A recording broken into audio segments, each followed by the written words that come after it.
From the studios of Retail Doctor Group, this is David Kindle in partnership with National Retailer Association discussing our Fit for Business module, Omni Channel Mix, with Brian Walker, CEO and founder of Retail Doctor Group. Hello, Brian.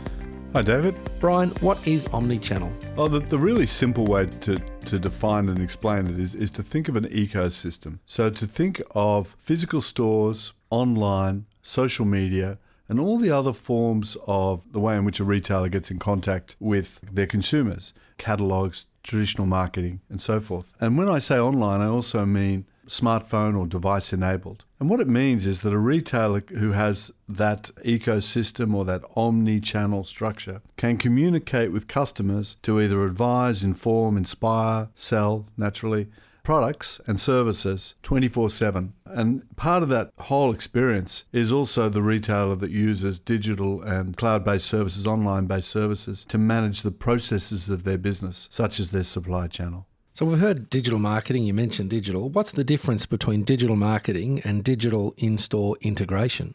It's a good distinction to make, David, because digital marketing is, as it implies, things like electronic direct messaging or EDMs. It's using digital to communicate the retailer's brand proposition through the promotional campaign electronically, digitally. And that's always a very core part of the modern day retailer's marketing program. And that's part of the omni-channel mix, of course. But digital in-store integration is also work that we do. And that's very much around fitting a retail store out with digital touchpads, devices, beacons, scanners, such that we're able to far more electronically analyze performance of space, stock, and the whole in-store investment, if you like. But we're also able to create zones within stores where customers can interact with digital devices. A simple example is expanded inventory ranges on an iPad, for example. And that's only going to accelerate. That's only going to become more influenced by things such as AI and so forth. So that digital in-store integration is really the planning and the deployment such that omni-channel experience is that the online world and digital world, if you like, speaks to the physical store.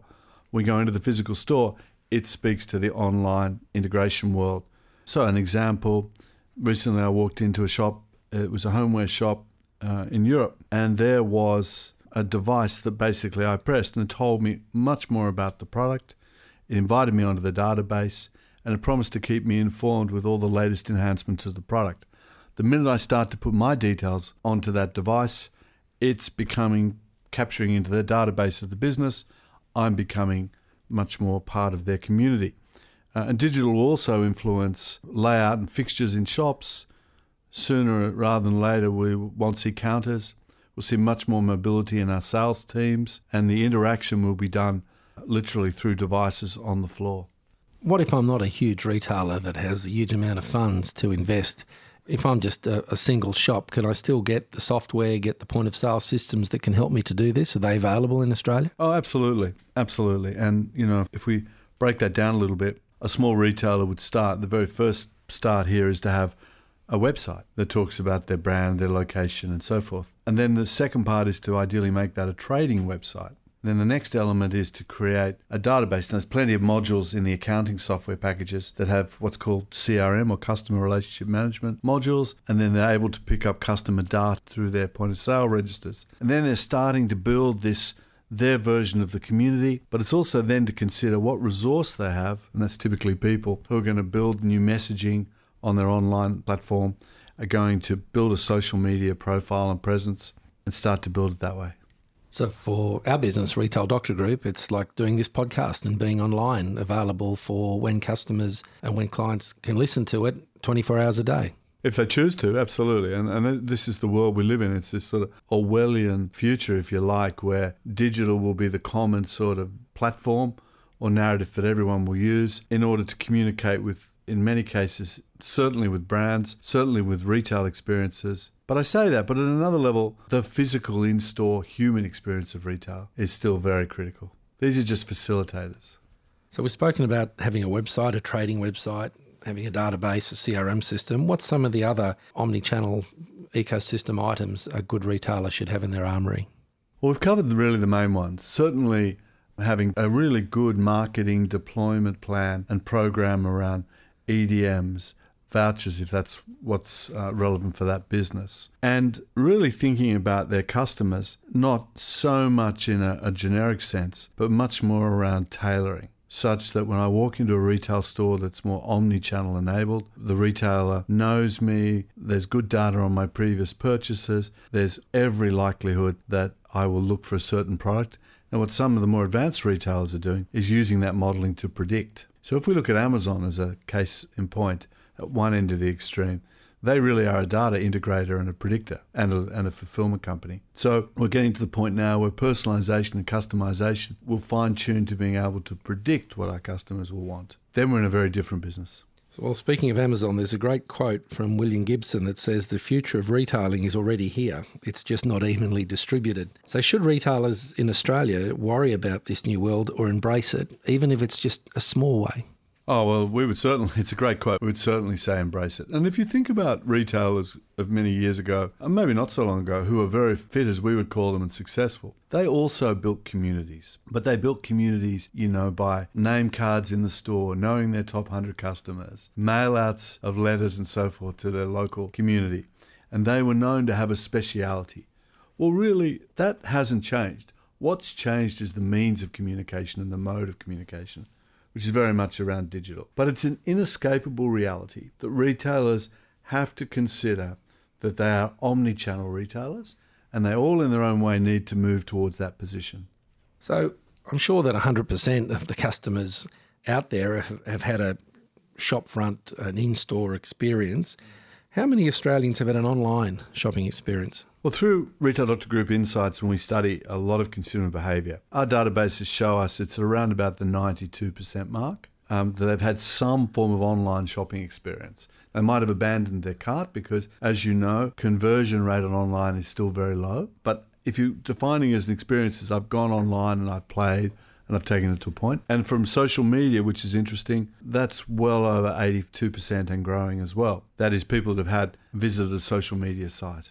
When you say cart, you don't mean those left over at the local Woolworths, do you? I meant the online shopping cart. That's right. So is the world just one global shop these days? Is it as simple as that? That's where we are. There's no turning back. I think there's two levels to that. One is, yeah, absolutely. That at one level, you've only got to, you could be in the top 15 cities of the world and you'll see Uniqlo, Zara, H&M, Tiffany and so forth. And really, if we talk about Australian retail, it's an example of a country that's being opened up by globalization. Travel's quicker, technology's driving it. Technology makes every point in the world accessible. However, at the other level, I think that we are seeing, to some degree, local community retail, artisan-type retail will come to the fore as well. But both of them can be very much omni-channel retail.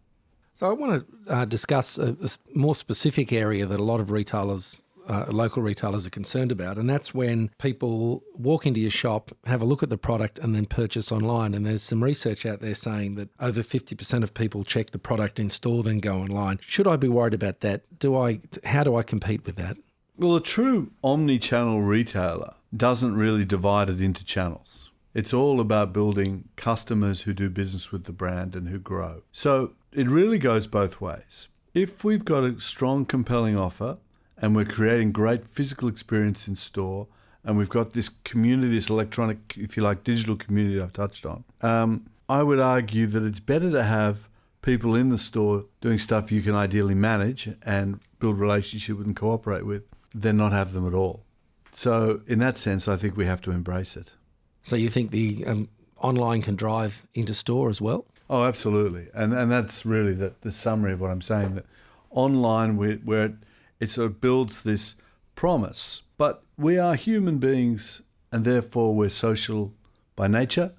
Our instinct is wanting to communicate with one another. And we do that best in environments that inspire us, like great fit retail stores. The Retail Doctor Group is part of the Ebeltoft International Consultancy Retail Group. You must have an overseas experience that can perhaps highlight that. Oh, well, yes. I've seen many experiences over the years where that's highlighted. And in fact, interestingly, not till a couple of weeks ago, I was in Denmark and visiting IKEA that we know only so well. And what was interesting about that experience was that as soon as I started to move near the store, my smartphone starts to share information with me, use it as a directory, starts to bring me to products I might like from my purchases overseas from IKEA, and starts to welcome me into a very customized, personalized world. And one of the classic examples we've seen for a few years now is JCPenney, the department store.